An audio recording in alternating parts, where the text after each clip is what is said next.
30.03. This was about 0.5% more than what we expected. PSER's increase is keeping our salaries the same as last year's budget, about $1.7 million. Half may be reimbursed by the state. We don't know what the state's doing currently. We still don't have a budget for this current fiscal year. Our medical expenditures increase, if we say about 3%, which is what we are projecting, will be about $300,000. We have about $2 million that we need to generate without even any increase in salaries, just between medical and PSER's alone. So let's take a look about how we've been trending and benchmark ourselves against other districts as well. Again, it's the same concept. Mill Creek is red. Our total salaries for which we pay per student is below the IU average, our cohorts, the state average. Let's take a look at our total benefits that we pay as compared. This is a little bit closer than others, but yes, we are below as well. This is primarily going to be driven by PSER's and medical. And if our salaries are lower, given that PSER's is driven from salaries, we would expect our benefits to be lower as well. Let's take a look at breaking down our expenditures by function 1000. Now what this function is, it's instruction. We take a look about how much we spend in our instructional areas, it's still below. We continue on to our total other programs per student. This is the one that I really caught my eye because this is primarily the only area that we really spend more as compared to other districts. What's included in this? You're talking about summer school, all that, Montessori, ROTC. So we do spend more in this other programs as compared to these other districts. Let's take a look at our function 2000. This is support services. As we look here, yeah, we've been trending kind of in line, but as of recent, and we'll talk more about this, we're actually much below. Look at our function 3000. What this is community service programs or our student activities. Yeah, back in 2008, 2009, 2010, we were in the mix. You can see the steadily decline as compared to, again, the state average, IU average, our cohorts. So let's take a look at our total expenditures. As we generate less revenue per student, we would expect, and which is the case, is we can't spend as much revenue per student as to these other benchmarks either. So let's move in and let's take a look at our preliminary budget. And again, some of these slides will be a repeat here just to try to tie this all together. Approving the preliminary budget provides administration the right to seek referendum exceptions. It does not commit us to any tax rate of any kind. It's giving us another option of balancing the budget. The PA budget impasse, it does impact us. We don't know whether there's going to be a different funding formula, what they're going to do in regards to PSER's or the construction reimbursements. It does make it difficult for us to budget. We have 7 of 8 meet and discuss agreements / labor contracts that expire at 6/30. These are going to impact our budget. Second, it includes an IT hardware lease and a secondary curriculum director position.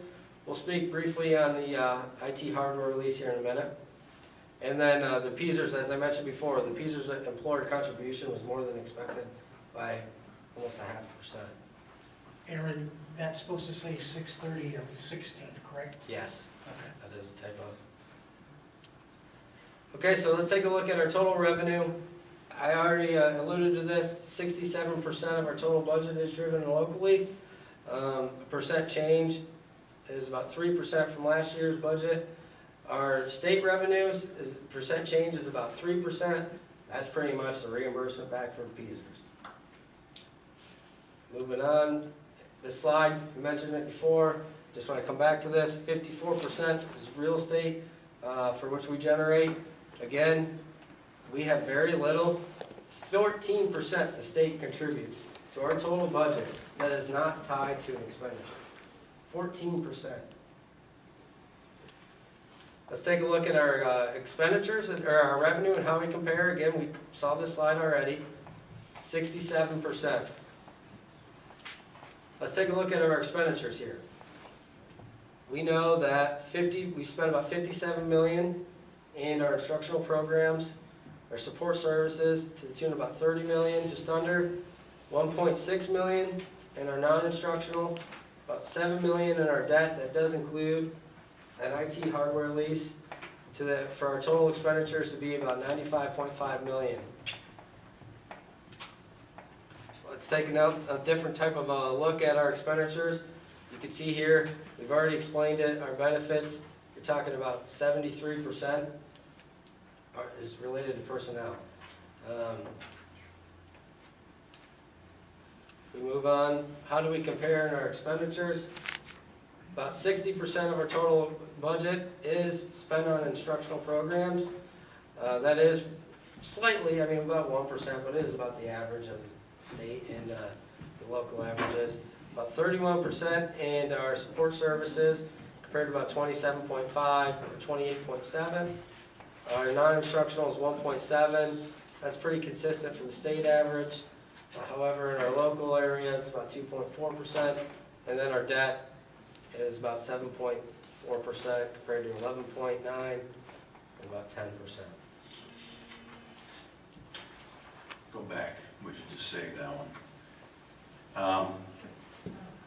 Okay, we have 2 slides left. I'm going to cover the last 2 slides, but I wanted to just put out there that this is a lot of information. Some of it is information we've already produced.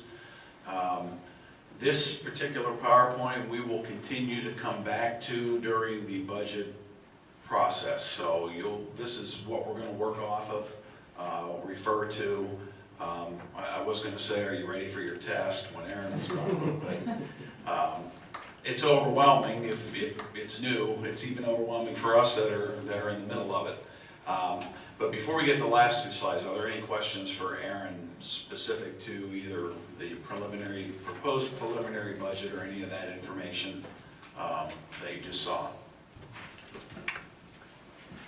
Aaron, so what I think you said is that 2 million we have an increase this year of debt for whatever reason of about 2 million that came from the state in the form of a PSER or some other Correct.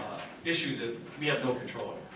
2 million would be our PSER increase as well as our medical alone. We don't know, half of that PSER amount could be reimbursed back from the state. If they change that, that could change.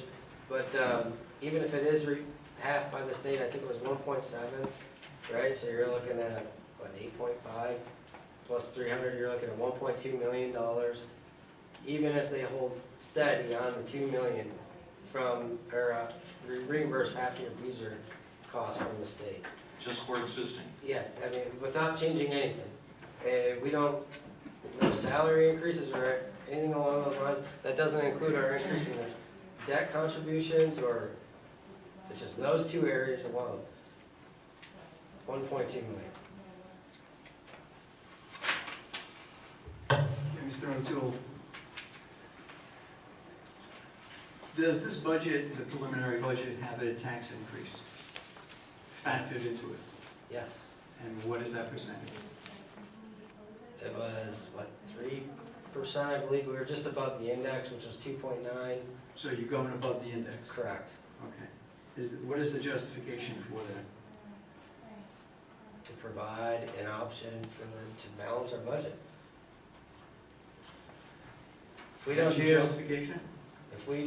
our justification for To balance the budget? of why we went above the index. Yes. In order for your preliminary budget to seek referendum exceptions, for which we approved a resolution for back in November, you have to provide a preliminary budget that is above the index. Right, we have to show it that way so that this board has the option of doing that if they choose to do that. It doesn't lock you into going above the index or going to the index or any tax increase. If you prepared a preliminary budget without the tax increase, what would that be? In terms of what? The budget, the preliminary budget. In other words, if you don't